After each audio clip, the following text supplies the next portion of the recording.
First ever factory outlet Mukunda jewellery KPHB Kothapet Khammam Somajiguda Hanamkonda. నమస్తే రమగారు. నమస్తే జయ. రమగారు, మనము ఇంటి ముందు ముగ్గు వేసుకుంటాం కదా, ముగ్గుల్లో కూడా పలు రకాలుగా వేస్తూ ఉంటారు సందర్భానుసారంగా. తర్వాత పండుగలకి స్పెషల్ ముగ్గులని, అలానే దేవుడి ముందు వేసే ముగ్గులు కూడా వేరుంటాయి. అవును. అసలు ఎలాంటి ముగ్గు వేసుకోవాలి, అసలు ముగ్గు ఎందుకు వేయాలి, దీనికి ఏదైనా అంటే మనకి పూర్వీకులు ఏదైనా చెప్పిన విషయాలు కానీ అలా ఏమైనా ఉన్నాయంటారా? ముగ్గు మన వాకిలికి రక్షణ. వాకిలికి రక్షణ అండి? రక్షణ ఎట్లా? మన వాకిట్లో ఇంచే కదా మన ఇంట్లోకి ఏవైనా ప్రవేశించేది. మనం ఎట్లా వస్తాం ఇంట్లోకి? వాకిట్లో ఇంచే. మన ఇంట్లోకి సూక్ష్మ క్రిములు అవి ఎలా ప్రవేశిస్తాయి? ఏవైనా భూత ప్రేత పిశాచాది గ్రహాలు, ఏదైనా నరదృష్టి గుమ్మం నుంచే వస్తాయి. ముఖద్వారమే మన ఇంటి యొక్క ముఖం కదా. అందుకని తలవాకిలికి చక్కగా కళ్ళాపి పోసి నీళ్లు చల్లి ముగ్గేసేవాళ్ళు. ఈ కళ్ళాపులు కూడా ఎలా చల్లేవాళ్ళు? అదేంటారు, కళ ఎంపి కళ్ళాపి, లేకపోతే రకరకాల పేరుని మనం కళ్ళాపి చల్లటం అనేది అంటాం. ఆవు పేడని, ఆవు పేడే కాదు, గేదె పేడైనా పర్వాలేదు, నీటిలో కలిపి చల్లేవాళ్ళు. దుమ్ము రేగకుండా ఉండటం మొదటిది. వాకిట్లో ఇంచి మట్టి గుమ్మాలే ఇది వరకు అవే కదా ఉండేవి. ఇప్పుడు మనకి అపార్ట్మెంట్లు పెద్ద పెద్ద గుమ్మాలు, నేలంతా గచ్చులు వచ్చినాయి. తొలి కాలంలో అది కాదు కదా. వాకిళ్ళంతా మట్టి. ఆ మట్టి ఇంట్లోకి రేగి ఇసుక లోపలికి రాకుండా కళ్ళాపు చల్లేవారు. ఇక ఇసుకంతా మట్టి అంతా నేల మీద అణిగిపోతుంది. తర్వాత వాకిలికి రక్షణగా ముగ్గు వేసేవాళ్ళు. మనము పైన 2 గీతలు గీస్తాం, ఓ చిన్న ముగ్గు వేస్తాం. ఈ ముగ్గుకి అటు 2 కర్రలు ఇటు 2 కర్రలు, కింద వైపు ఒక కర్ర, చతుర్మధ్యంగా వేస్తాం. అవును కదా. 4 వైపులా గీతలు ఉండాలి. ఈ 4 వైపులా గీతలుండి మధ్యలో ముగ్గుంటే అది శుభం. లోపలికి వచ్చే ఏ గ్రహాలనైనా అది బంధించేస్తుంది, లోపలికి రానివ్వదు. ఓహో, ఇది పురాతనమైన విధి. ఇట్లా చెప్పేవాళ్ళు. అప్పటి కాలంలో ఏం చేసేవాళ్ళంటే బియ్యపిండితో వేసేవాళ్ళు. ఈ గీతలు గీయటంతో పాటుగా ప్రధానమైనది ఏంటంటే బియ్యపిండి కనుక వేస్తే వాకిట్లో ఉన్న చీమలు ఆ బియ్యపిండి పుచ్చుకెళ్ళిపోతాయి. భూతబలి అంటారు దాన్ని. వాటికి ఆహారం ఇస్తాం మనం, ఇంట్లోకి ప్రవేశించవు. బియ్యపిండితో వేస్తే తెల్లగా ముగ్గు రాదు, కొంచెం లైట్ కలర్లో వస్తుంది. క్రమంగా ముగ్గు చెరిగిపోతుంది. చెరిగిపోయాక మనకు ఎట్లా రక్షణ ఉంటుందంటే, మనం ఆ వేసిన ప్రక్రియ ఉంది చూడు, అది మనల్ని రక్షిస్తుంది. ఆ నేల మీద మన చెయ్యి నడుస్తుంది కదా, దాని మీద ఈ గీతలు పడిపోతాయి. అందువల్ల ఇంట్లోకి రావని చెప్తారు. పాత పద్ధతి అయితే ఇది.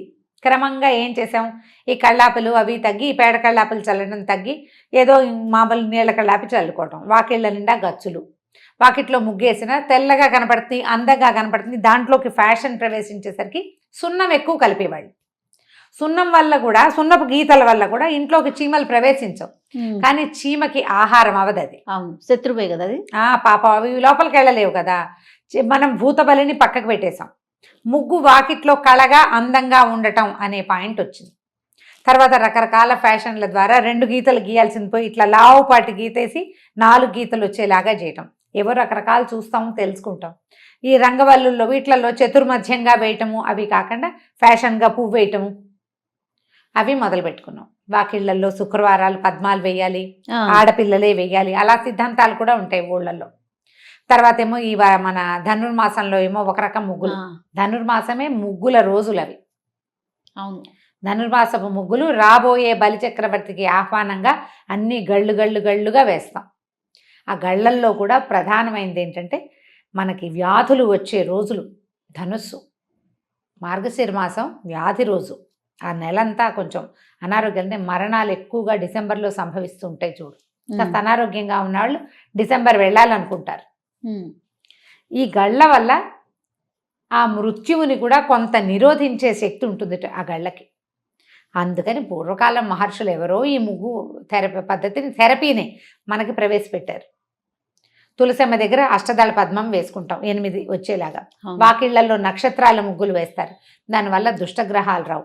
ఇంకొక సూచన కూడా ఉండేది ఊళ్ళలో. ఇప్పుడు ఏం ఊళ్ళలో ఎలా పాటిస్తున్నారో తెలీదు. ఇంట్లో ఏదైనా అశుభం జరిగితే ముగ్గు వేయరు. ఈ సాధులు, సన్యాసులు, అడుక్కునే వాళ్ళు, ముష్టి భిక్షకులు కూడా ఎవరి వాకిట్లో ముగ్గు లేదో ఆ ఇంటికి భిక్షకు వెళ్ళేవారు కదా. ఇంట్లో పితృకార్యం ఉందనుకో, తద్దినం ఉందనుకో, ఆబ్దికాలు చేస్తారు కదా. నెలమాసిక ఎవరైనా మరణిస్తే నెలమాసికాలు పెట్టాలి.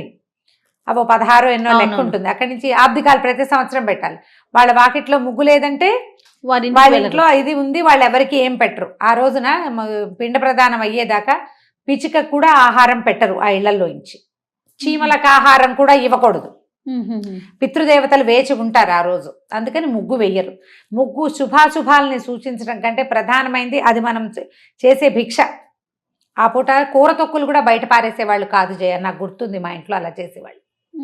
మామూలుగా కూర తరగగానే అవి వాకిట్లో ఉన్న కుడితొట్లో వేసేసి కాస్త నీళ్ళు పోసి బియ్యం కడుగు కూడా పోసేసేవాళ్ళం, ఎప్పటికప్పుడు పోసేసి. ఇప్పుడు కొంచెం తగ్గింది. ఇది వరకు మాకేంటంటే పొద్దుటిపూట గొడ్లు వచ్చి వాకిట్లో ఒక పక్కన నిలబడేవి, ఒక 10-12 ఆవులు గేదెలు వచ్చి పాడి గేదెలన్నిటినీ తెచ్చేవాళ్ళు, కుడితొట్లు ఉండేవి. బియ్యం కడుగు పట్టుకెళ్ళి పోసేసేవాళ్ళం, కూర చెక్కులు పోసేసేవాళ్ళం. కానీ కూర చెక్కులు కానీ బియ్యం కడుగులు కానీ ఆ పూట పితృదేవతలకు ఆహారం ఇవ్వడం అయ్యే వరకు గొడ్లకు కానీ పిట్టలకు కానీ చీమలకు కానీ ఏమి బెటర్, ముష్టి వాళ్ళకి భిక్షకులకి ఎవరికి దానం చేయరు. ఇది అయ్యాక పితృదేవత ఆరాధన పూర్తయిపోయాక అప్పుడు సాయంకాలం ముగ్గేసుకుంటారు. అప్పుడు వచ్చిన వాళ్ళకి ఈ ప్రసాదము పెడతారు, గొడ్లకి పెడతారు అనమాట. ఓకే.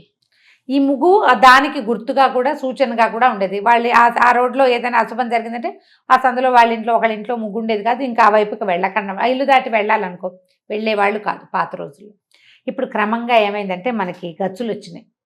గచ్చు మీద కనపడడం కోసం ముగ్గు వేయటం అనేది ఒక విధానంగా మనం ఉంచుకున్నాం, కానీ దాని సిగ్నిఫికెన్స్ ఏమిటి అనేది మన చరిత్రలోంచి వెళ్ళిపోయింది. చాక్ పీసుల్లోకి వచ్చాము, దాని తర్వాత చాక్ పీస్ కూడా పర్మనెంట్ ముగ్గులు వచ్చేసి ప్లాస్టిక్ అంటించేసుకోవడం, పెయింట్ తోటి వేసుకోవడం. వాకిట్లో పెయింట్ తో ముగ్గేస్తే అది ముగ్గు కింద కౌంట్ కానే కాదు.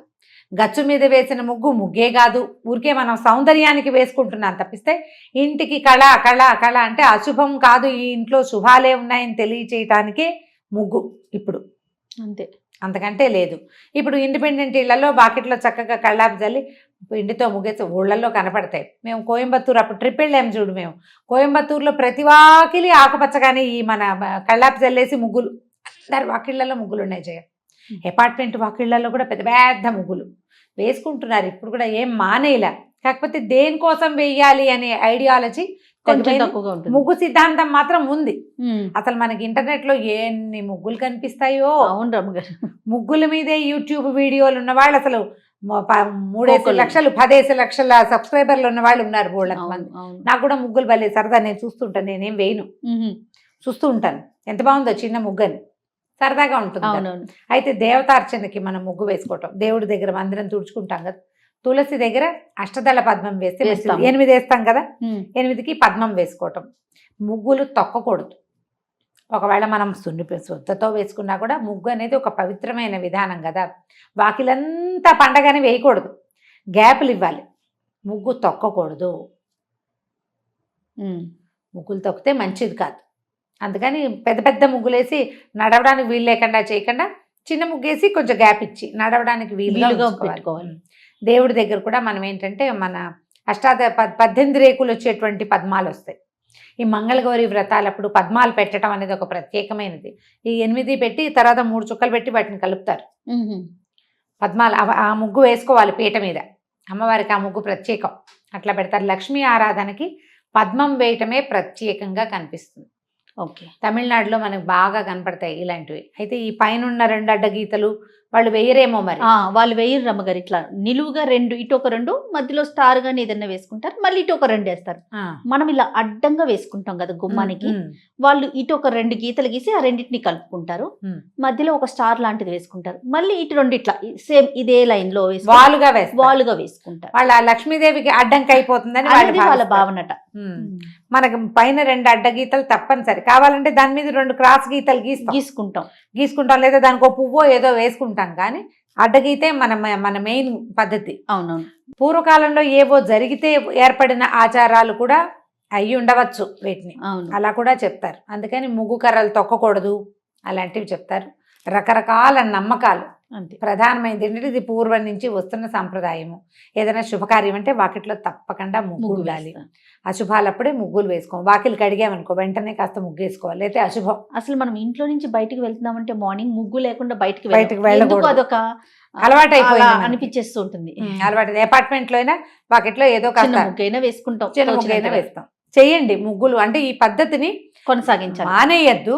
అవకాశం ఉండి మనకి నేల కూడా ఉంటే చక్కగా పిండితోటి ముగ్గేసుకుంటే బాగుంటుంది. మనం దేవుడి దగ్గర వేసుకునే ముగ్గులు, తులసి దగ్గర వేసేది కనీసం అవకాశం ఉంటే మానేయద్దు. తులసి వాకిట్లోనో పెరట్లోనో ఉంటే అక్కడైనా బియ్య పిండితోటి వేయండి. అందం కోసం కాకుండా తెల్లగా ఉండాలి, ముగ్గు బాగా కనపడాలి, ఫోటో తీయాలి, ఇన్స్టాలో పెట్టాలి లాంటివి భావించద్దు.